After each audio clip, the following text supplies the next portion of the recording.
الحمد لله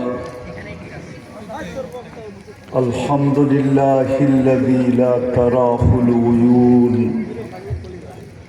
ولا تخالطه الظنون ولا يصفه الواصفون ولا تغيره الحوادث ولا يخشى الدوائر يعلم مثاقيل الجبال ومكائل البحار وعدد قطر الأمطار وعدد ورق الأشجار وعدد ما أظلم عليه الليل وأشرق عليه النهار ولا تؤاري منه سماء سماء ولا أرض أرضا ولا بحر ما في قاري ولا جبل ما في واري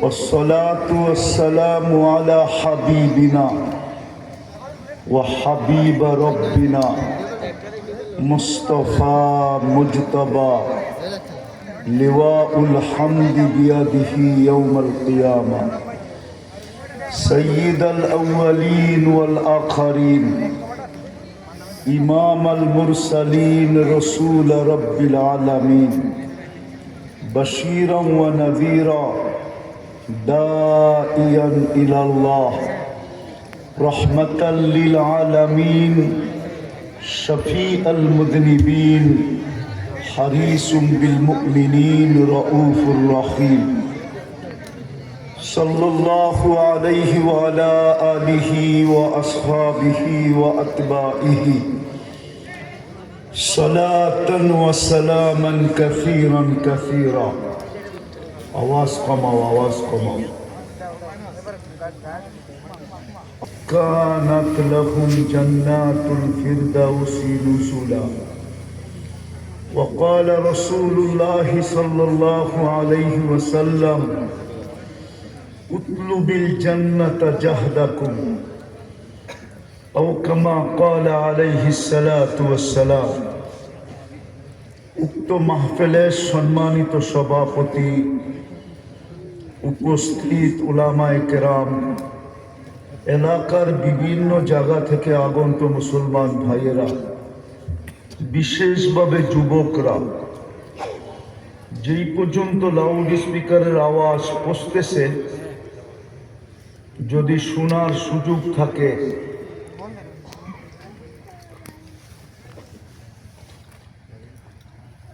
পর্দার অন্তরালে মা ও বোনেরা কোরআন হাদিস থেকে যতটুকুই তিলাওয়াত করলাম আশা রাখি একই সামনে রেখে কিছু কথা রাখব সাথে সাথে সকলের কাছে অনুরোধ যতটুকু শুনবো যতক্ষণ শুনবো পরিপূর্ণ মনোযোগ দিয়ে শুনবো ইনশাআল্লাহ। দ্বিতীয় অনুরোধ হলো পরিবেশটাকে বিলকুল নীরব নিঝুম রেখা শুনবো ইনশাআল্লাহ। দুটোটাই কিন্তু আল্লাহর আদেশ। ইদা কুরিয়াল কোরআন ফাস্তামিউ, যখন কোরআন শোনো বা কোরআনী কথা শোনো তো পরিপূর্ণ মনোযোগ দিয়ে শোনো। দ্বিতীয় আল্লাহর আদেশ হলো আনসিতু, বিলকুল চুপচাপ শোনো, নীরবতার মাঝে শোনো। লাভ কি হবে? এটাও ঘোষিত আছে লাআল্লাকুম তুরহামুন। তাইলে কিন্তু একটা জিনিসের ছোঁয়া লাগবে, ছোঁয়া। যেমন পরশ পাথরের ছোঁয়া যদি লোহায় লাগে, লোহা যেরকম সোনা হয়, এটাই চিরাচরিত আমরা শুনতেছি যে পরশ পাথর যদি লোহায় লাগে তো লোহা কি হয়? আল্লাহর রহমতের ছোঁয়া লাগলেও মানুষ মানুষ হবে।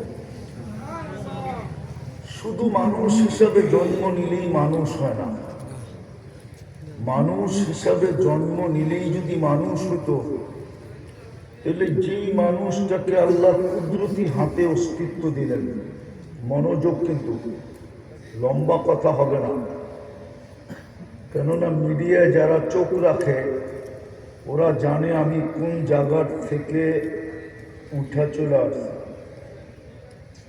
বিদায় ডাক্তারের অনুমতি এখনো হয় না এত দূর আসা, শুধু দুটা কারণে আসছে। একটা হলো অঙ্গীকারে আবদ্ধ ছিলাম, এই জন্য চলে আসছি। দ্বিতীয় হলো আপনাদের শুকরিয়া আদায় করার জন্য চলে আসছি। কেননা শুধু বাংলাদেশ না আর বাংলাদেশের মানুষ না, যেখানেই বাংলা ভাষাভাষী আছে বা সারা দুনিয়ার ভিতরে যারাই মিডিয়ার মাধ্যমে আমাকে চিনে বা সফরের মাধ্যমে যারাই চিনে, 7 মহাদেশের মানুষ আমার জন্য দোয়া করছে। আপনাদের শুকরিয়া আদায় করার জন্য চলে আসছে। বিদায় কথা লম্বা হবে না, অল্প সময় কথা হবে, কিন্তু মনোযোগ যদি দিতে পারি। আওয়াজ কমাও বাবা, আমারও তো ভলিউম আছে, তো মনোযোগ দিয়ে যদি শুনতে পারি তাহলে আমার বিশ্বাস আল্লাহর উপরে অল্প কথাই যথেষ্ট হবে। তো যেটা বলতেছিলাম, মানুষ মানুষ হিসাবে জন্ম নিলে মানুষ হয় না। যদি মানুষ হিসাবে জন্ম নিলেই মানুষ হতো, তাহলে যেই মানুষটাকে আল্লাহ কুদরতি হাতে তৈরি করবেন, আমরা কুদরতি হাতে তৈরি, সমগ্র সৃষ্টি হুকুমে তৈরি, অথবা বলা যায় দুটা অক্ষরে তৈরি। ইদা আরাদা শাইআন আন ইয়াকুলা লাহু কুন। কুন লিখতে দুটা শব্দ লাগে, দুটা অক্ষর লাগে, একটা হলো কাফ আর একটা হলো নুন। সমগ্র জগৎ সৃষ্টি 2 অক্ষরে তৈরি, আমরা কুদরতি হাতে তৈরি। সমগ্র সৃষ্টি 6 দিনে কমপ্লিট, 6 আইয়াম। আমরা 10 মাস সময় নিয়ে কমপ্লিট। আমরা মার পেটে 10 মাস ছিলাম। সমগ্র সৃষ্টির ভিতরে মানুষ সবচেয়ে সুন্দর। মানুষের চেয়ে সুন্দর আল্লাহ কোনো সৃষ্টি তৈরি করেন নাই। যদি তৈরি করতেন তাহলে মিশরের মেয়েদের কথা সত্য হতো। ইউসুফ আলাইহিস সালামের সৌন্দর্য দেখা বলছিল মা হাসা লিল্লাহি হাদা বাশার, এটা মানুষ হতেই পারে না। তাহলে হবে কি? তো উক্তি ছিল ইনহাদা ইল্লা মালাকুন কারীম। আরো ছোট করো আওয়াজকে, আরো ছোট। মিশরের মেয়েরা বলতেছিল এটা ফেরেশতা হবে, ফেরেশতা। আল্লাহ বলে ফেরেশতা এত সুন্দর হয় না, মানুষই এত সুন্দর হয়। কেন ফেরেশতা হুকুমের তৈরি, মানুষ আমার কুদরতি হাতের তৈরি। দ্বিতীয় মানুষ, তৃতীয়, চতুর্থ মানুষের যে সুন্দর গঠন আল্লাহ কাউকে দেন নাই। যদিও আমরা বলি পরীর মতো সুন্দর, পরী মানুষের চেয়ে সুন্দরী না, গঠনও সুন্দর না। হয়তো পরী শুনতে থাকবে আমার কথা, কিন্তু পরী আসলে মানুষের চেয়ে সুন্দর গঠন না। যুক্তি দিব, যদি পরী মানুষের চেয়ে সুন্দর গঠন হতো তাহলে কালো ছেলেটাকে পরীতে ধরল কেন? ঠিক না? কুরআন 4 কসম খায়া বলতেছে ওয়াত্তিন ওয়াসাইতুন ওয়াতুরি সিনিন ওয়া হাদাল বালাদিল আমিন লাকাদ খালাকনাল ইনসানা ফি আহসানি তাকওয়িম। আল্লাহ বলে মানুষ তোর চেয়ে সুন্দর গঠন আমি কাউকে দিই। সৃষ্টির ভিতরে মানুষের গঠন সবচেয়ে সুন্দর। পঞ্চম, দুনিয়ার আধিপত্য আল্লাহ কাউকে দেন নাই, কোন সৃষ্টিকে দেন নাই। কুরআন বলতেছে হুয়াল্লাযী খালাকা লাকুম মা ফিল আরদি জামিয়া।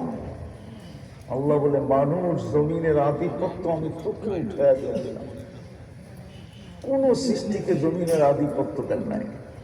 যদি